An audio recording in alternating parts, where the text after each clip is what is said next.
So here's the question. Has science discovered God?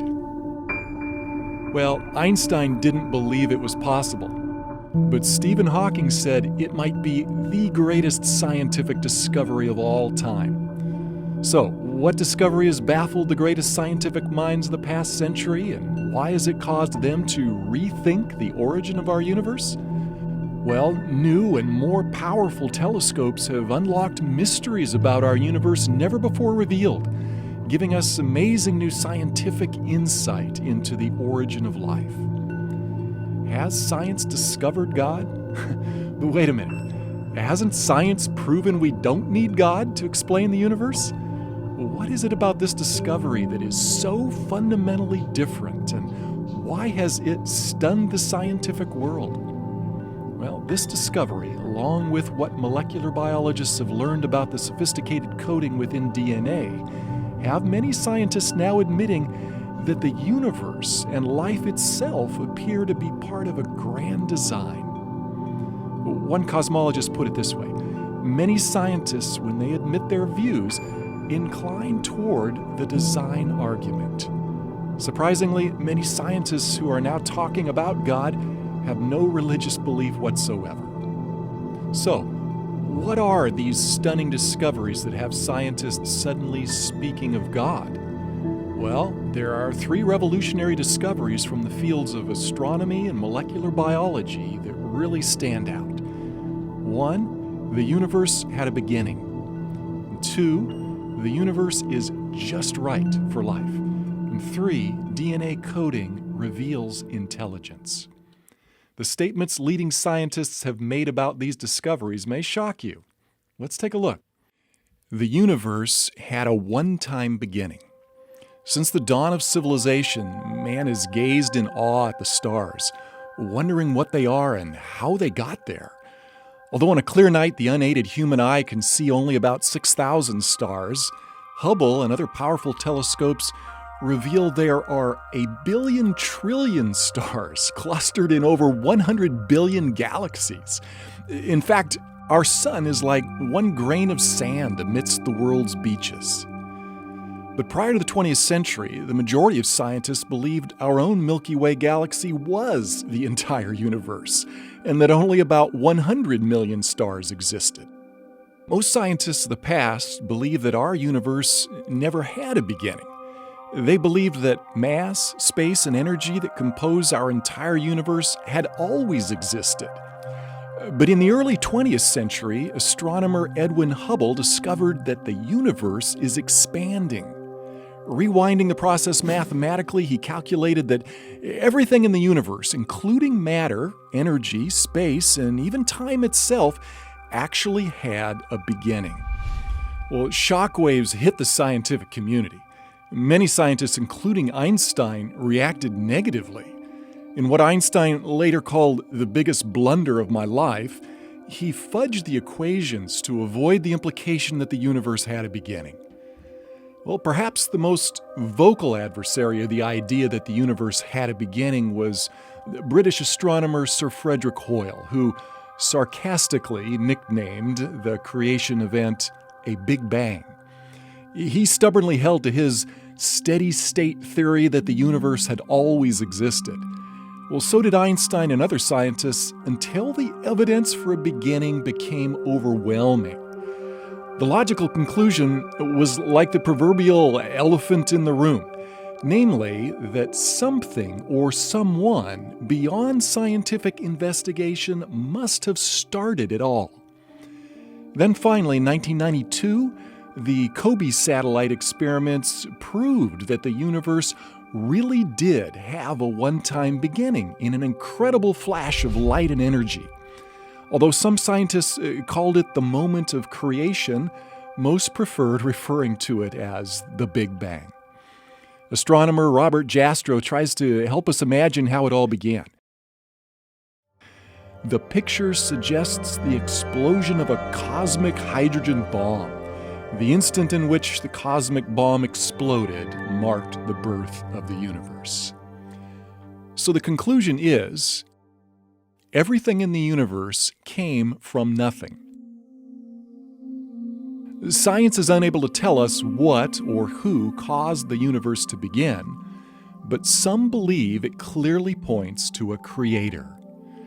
British theorist Edward Milne wrote a mathematical treatise on relativity, which concluded by saying, "As to the first cause of the universe, in the context of expansion, that is left to the reader to insert, but our picture is incomplete without him." Another British scientist, Edmund Whittaker, attributed the beginning of our universe to divine will constituting nature from nothingness. Many scientists were struck by the parallel of a one-time creation event from nothing with the biblical creation account in Genesis 1:1. Prior to this discovery, many scientists regard the biblical account of creation from nothing as unscientific. Although he called himself an agnostic, Robert Jastrow was compelled by the evidence to admit, "Now we see how the astronomical evidence leads to a biblical view of the origin of the world." Another similar statement came from agnostic George Smoot, the Nobel Prize-winning scientist in charge of the Kobe experiment. He put it like this: "There is no doubt that a parallel exists between the Big Bang as an event and the Christian notion of creation from nothing." Scientists who used to scoff at the Bible's account of creation are now admitting that the biblical concept of creation from nothing has been right all along. Cosmologists who specialize in the study of the universe and its origins soon realized that a chance cosmic explosion could never bring about life any more than a nuclear bomb would, unless it was precisely engineered to do so. And that meant a designer must have planned it. They began using words like super intellect, creator, and even supreme being to describe this designer. Why is this? Because the universe is finely tuned for life. Physicists calculated that for life to exist, gravity and the other laws of physics that govern our universe needed to be intricately tuned just right, or our universe couldn't exist. For instance, did you know that if the expansion rate of the universe had been slightly weaker, gravity would have pulled all matter back into a big crunch? We're not talking about merely a 1 or 2% reduction in the universe's expansion rate. Stephen Hawking writes, "If the rate of expansion 1 second after the Big Bang had been smaller by even 1 part in 100,000 million, the universe would have recollapsed before it ever reached its present size." Well, on the flip side, if the expansion rate had been a mere fraction greater than it was, well, all galaxies, stars, and planets could never have formed, and we wouldn't be here. And for life to exist, the conditions in our solar system and our own planet also need to be just right. For example, we all realize that without an atmosphere of oxygen, none of us would be able to breathe. And without oxygen, water couldn't exist. Without water, there would be no rainfall for our crops. Other elements such as hydrogen, nitrogen, sodium, carbon, calcium, and phosphorus are also essential for life. But that alone is not all that's needed for life to exist. The size, temperature, relative proximity, and chemical makeup of our planet, sun, and moon also need to be just right. And there are dozens of other conditions that needed to be exquisitely fine-tuned, or we wouldn't be here to think about it. Scientists who believe in God may have expected such fine-tuning, but atheists and agnostics were unable to explain the remarkable quote-unquote coincidences. Theoretical physicist Stephen Hawking, an agnostic, writes, "The remarkable fact is that the values of these numbers seem to have been very finely adjusted to make possible the development of life." It all brings us to one question: the universe, accident or miracle? But couldn't this fine-tuning be attributed to chance? After all, odds makers know that even long shots can eventually win at the racetrack, and against heavy odds, lotteries are eventually won by someone. So, what are the odds against human life existing by chance from a random explosion in cosmic history? Well, for human life to be possible from a big bang utterly defies the laws of probability. One astronomer calculates the odds at less than one chance in a trillion.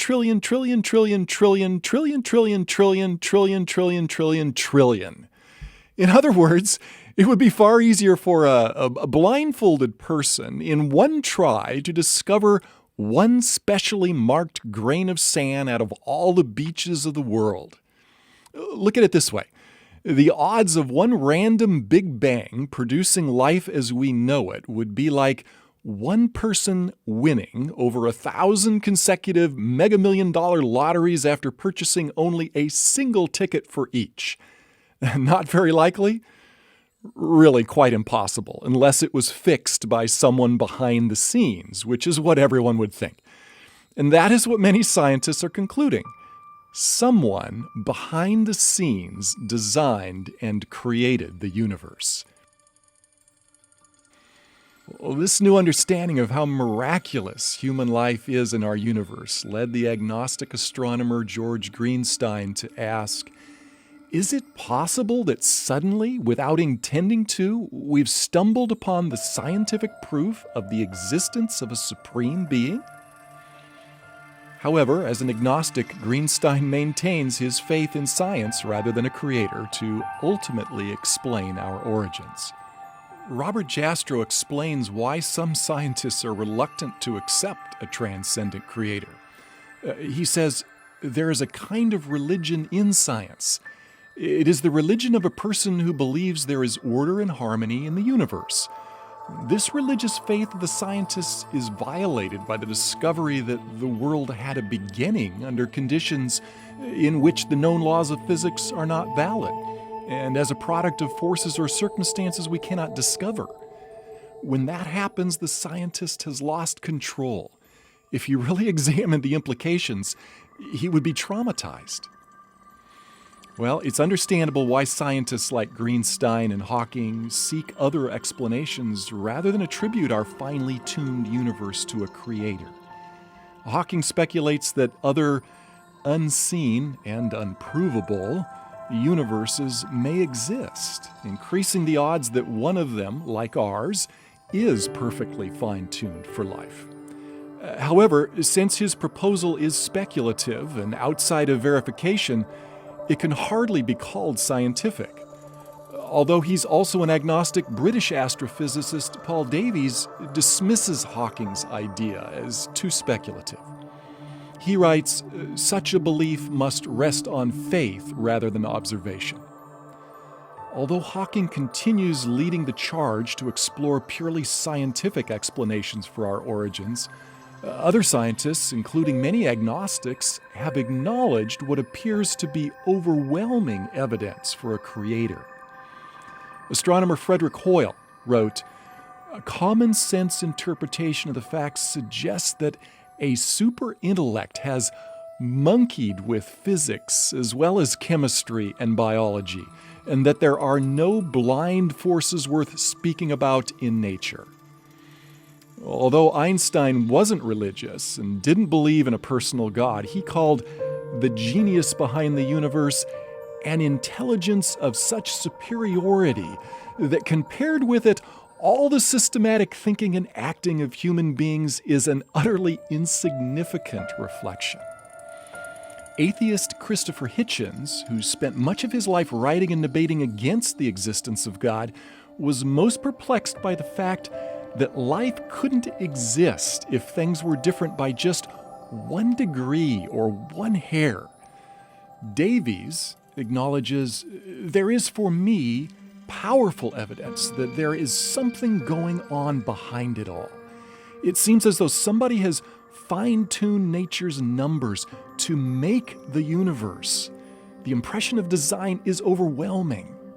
But astronomy is not the only area where science has discovered evidence for design. There is another discovery, DNA, the language of life. As recent as 1953, molecular biologists discovered intricately complex design in the microscopic world of DNA. This tiny molecule has been called the brains behind each cell in our body, as well as every other living thing. Yet the more they discover about DNA, the more amazed they are at the brilliance behind it. Scientists who believe the material world is all that exists, like Richard Dawkins, argue DNA evolved by natural selection without a creator. Yet even most ardent evolutionists admit that the origin of DNA's intricate complexity is unexplainable. DNA's intricate complexity caused its co-discoverer, Francis Crick, to believe that it could never have originated on Earth naturally. Crick, an evolutionist, believed life is too complex to have originated on Earth and must have come from outer space. He wrote, "An honest man, armed with all the knowledge available to us now, could only state that, in some sense, the origin of life appears at the moment to almost be a miracle. So many are the conditions which would have had to have been satisfied to get it going." The coding behind DNA reveals such intelligence that it staggers the imagination. A mere pinhead volume of DNA contains information equivalent to a stack of paperback books that would encircle the Earth 5,000 times. And DNA operates like a language with its own extremely complex software code. Microsoft founder Bill Gates says that the software of DNA is far, far more complex than any software we have ever developed. Richard Dawkins and other evolutionary biologists believe that all this complexity originated through natural selection. Yet, as Crick, a Nobel Prize winner, remarked, natural selection could never have produced the first molecule. Many scientists believe that the coding within the DNA molecule points to an intelligence far exceeding what could have occurred by natural causes. In the early 21st century, noted atheist Anthony Flou's lifelong unbelief came to an abrupt end when he studied the remarkable intelligence behind DNA. Flou explains what changed his position. "What I think the DNA material has done is to show that intelligence must have been involved in getting these extraordinarily diverse elements together. The enormous complexity by which the results were achieved looked to me like the work of intelligence. It now seems to me that the finding of more than 50 years of DNA research have provided materials for a new and enormously powerful argument to design." Although Flou was not a Christian, he admitted that the software behind DNA is far too complex to have originated without a designer. All this scientific evidence leads us to honestly consider that life and the universe have the fingerprints of a creator. Are scientists now convinced that a creator has left his fingerprints on the universe? Although many scientists are still bent on squeezing God out of the universe, most recognize the religious implications of these new discoveries. In his book, The Grand Design, Stephen Hawking, who doesn't believe in a personal God, attempts to explain why the universe doesn't need God. Yet when faced with the evidence, even Hawking has also admitted there must be religious overtones, but I think most scientists prefer to shy away from the religious side of it. As an agnostic, world-renowned astronomer Robert Jastrow had no Christian agenda behind his conclusions. However, he freely acknowledges the compelling case for a creator. He writes of the shock and despair experienced by scientists who thought they had squeezed God out of their world. These are his words. "For the scientist who has lived by his faith in the power of reason, the story ends like a bad dream. He has scaled the mountains of ignorance. He's about to conquer the highest peak. And as he pulls himself over the final rock, he is greeted by a band of theologians who have been sitting there for centuries. So, what if, after all, there is a creator? If there is a superintelligent creator, the question arises, what is he like? Is he just some cosmic force like in Star Wars, or is he a personal being like us? Well, since we're personal and relational beings, wouldn't the one who created us also be personal and relational? Many scientists, like Arthur L. Shavlov, professor of physics at Stanford University and winner of the Nobel Prize in Physics, believe that these new discoveries provide compelling evidence for a personal God. He writes, "It seems to me that when confronted with the marvels of life in the universe, one must ask why and not just how. The only possible answers are religious. I find a need for God in the universe and in my own life." If God is personal, and since He has given us the ability to communicate, wouldn't we expect Him to communicate with us and let us know why we are here? Well, as we've seen, science is unable to answer questions about God and the purpose for life. However, since the Bible was right about creation from nothing, might it also be trustworthy regarding God, life, and purpose? 2,000 years ago, a man set foot on our planet who claimed to have the answer to life. Although his time on Earth was brief, his impact changed the world and is still felt today. His name is Jesus Christ. The eyewitnesses to Jesus Christ tell us that He continually demonstrated creative power over nature's laws. They tell us He was wise, humble, and compassionate. He healed the lame, deaf, and blind. He stopped raging storms instantly, created food for the hungry on the spot, turned water into wine at a wedding, and even raised the dead. Not only that, they claimed after His brutal execution that He Himself rose from the dead.